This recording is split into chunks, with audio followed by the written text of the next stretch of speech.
لكم ويغفر لكم ذنوبكم ومن يطع الله ورسوله فقد فاز فوزا عظيما. يقول الله جل وعلا متحدثا في هذه الآيات عن أولئك المؤمنين الذين اتقوا الله حق تقاته وجاهدوا بالله حق جهاده ولقوا العدد البيضاء ومنها لا يزغ لها إلا هذه.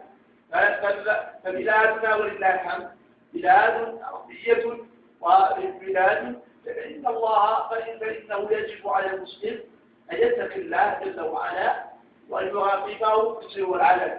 هذا مو صحيح، هذا ما ينبغي هذا، لأن الله جل وعلا يقول يا أيها الذين آمنوا مكة نبي عرفة. يا أيها الذين آمنوا اتقوا الله وقولوا قولا سديدا يصلح لكم أعمالكم ويغفر لكم ذنوبكم ومن يطع الله ورسوله فقد فاز فوزا عظيما. أمة الإسلام إن في هذه الأيام وفي يوم عرفة في هذا الوقت العظيم ينبهر جل وعلا بعباده المؤمنين ويقول لهم أشهدكم يا ملائكتي بأني قد غفرت لهم.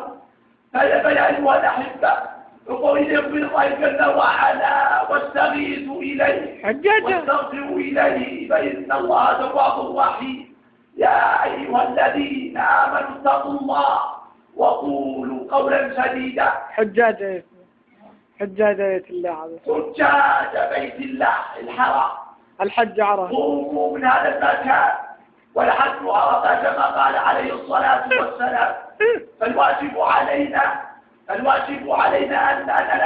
لا نقصد ولا نفسق ولا نجادل بالباطل، لأن الله جل وعلا يقول في كتابه الحج أشهر معلومات فمن فرض فيهن الحج فلا رفث ولا فسوق فيه ولا جدال في الحج وما تفعلوا من خير يعلم الله وتزودوا فإن خير الزاد التقوى واتقون يا أولي الألباب.